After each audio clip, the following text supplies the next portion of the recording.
Welcome back to our second video in the Canvas Intro to Canvas series.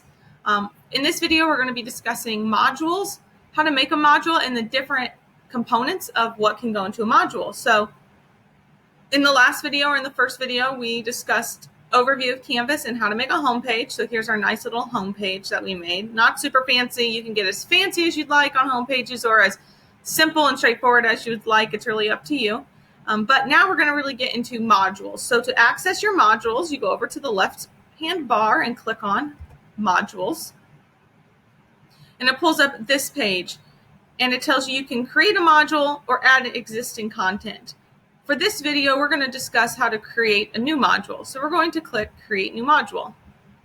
We need to give it a name. So let's just say this is going to be Unit 1, World of Opportunity. It's already preloaded from something else I typed up. So here is our module title. And now within that module, you have the opportunity to add different assignments, quizzes, pages, text headers, URLs, you name it, you can add it in a module. And you do that by clicking on this plus button over here on the right. So we're going to add the plus. And on this drop down, you will see all your options. So you have the option to add an assignment. An assignment is just like it sounds. It is where you are assigning something to students to complete and turn in through Canvas or in person to you. A quiz. It could be a quiz, it could be an exam. You're assigning them a quiz to take at either a specified time that you give it, or it could be like I do check for understandings in a quiz format that they do during class for a whole period.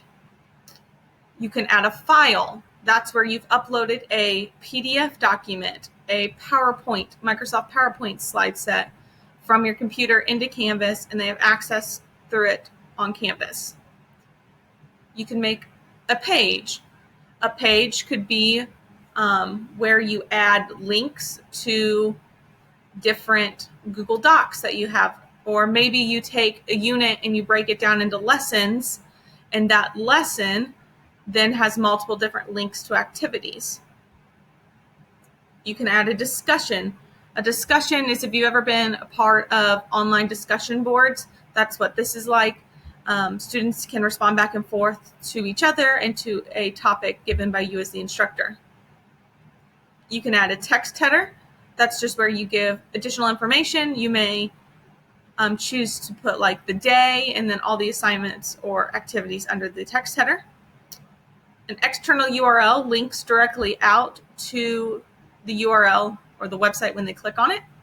And then an external tool, we're not going to talk about that today. That's for a more advanced Canvas discussion. But let's say we want to add a page to this module.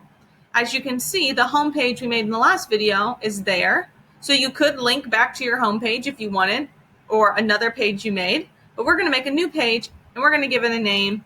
Let's call it Lesson 1. We're going to click Add Item. So here's the page we just added to our module. When we click on this page,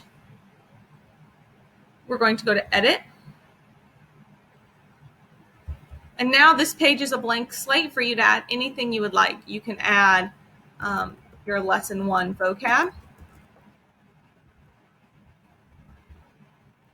You can add an activity. I can spell today. It would be 1-1. You could add some notes. Whatever you see fit, you could add here. And how I utilize pages in my class is everything I have is saved in Google Drive. So you can highlight and link all of your items to your Google Drive. So I could open up a new tab, open up my Google Drive,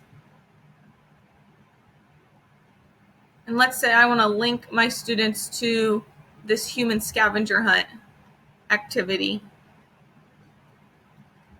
Just like I would normally share this document with them, I would just go to share.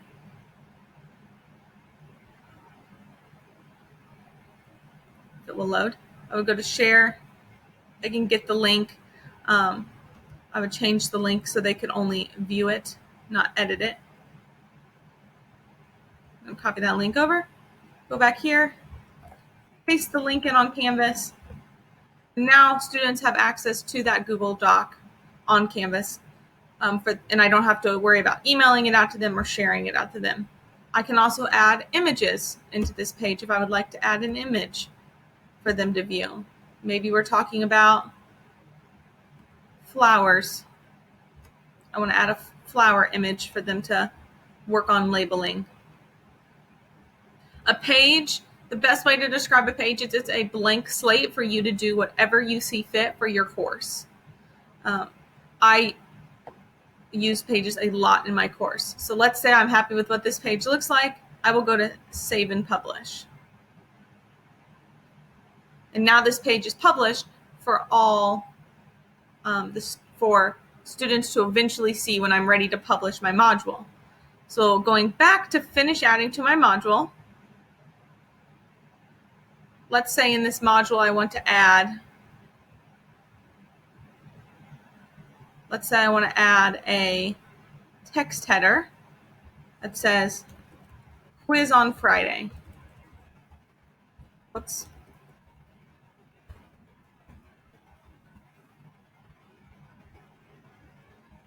So when you add items to a module, it always adds them at the bottom. So quiz on Friday, I want to publish that so students can see it. Publishing just means you're making it available to students. So as you notice, green check marks means things are published. A circle with a line through it means it is not published. So although I am publishing items within my module, this module itself is not published yet. I encourage teachers to not publish modules until they are 100% ready, just to keep students from working forward or seeing things that may not be finished yet. So as we keep working through this module, we're going to add a quiz. We're going to add a new quiz. This will be a lesson 1 quiz. It automatically groups it in assignments, which is correct. We're going to add that item. And now we actually need to type our quiz. So we're going to click on lesson 1 quiz. And we're going to go to edit.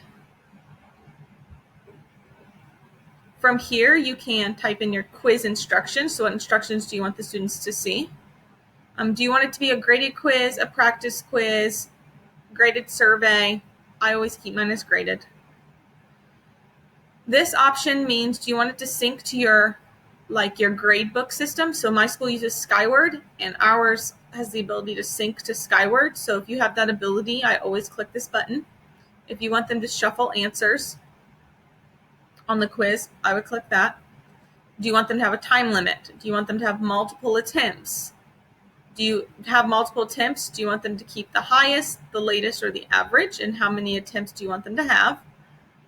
And then it gives you the option to let students see the correct answer. So it's really important that you're reading through all the options that are given to you. Access code. And then do you want to assign it to everybody or just one student, a couple students? I always assign it to everybody and put a due date. But then if I know I'm going to have students that are absent, you can go back in and assign it individually to them later so they will still have access to it. Then you can scroll up to the top and you go to questions. You're going to add a new question.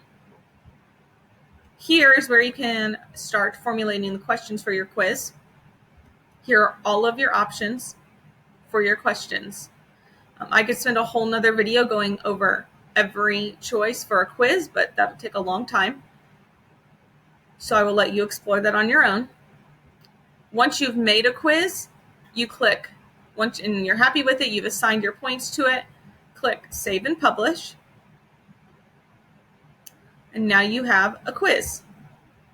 You go back to modules. You can see it says it would say out of how many points you gave. Maybe it's a 20-point quiz. It would say out of 20 points. It's published. Your students would be able to take it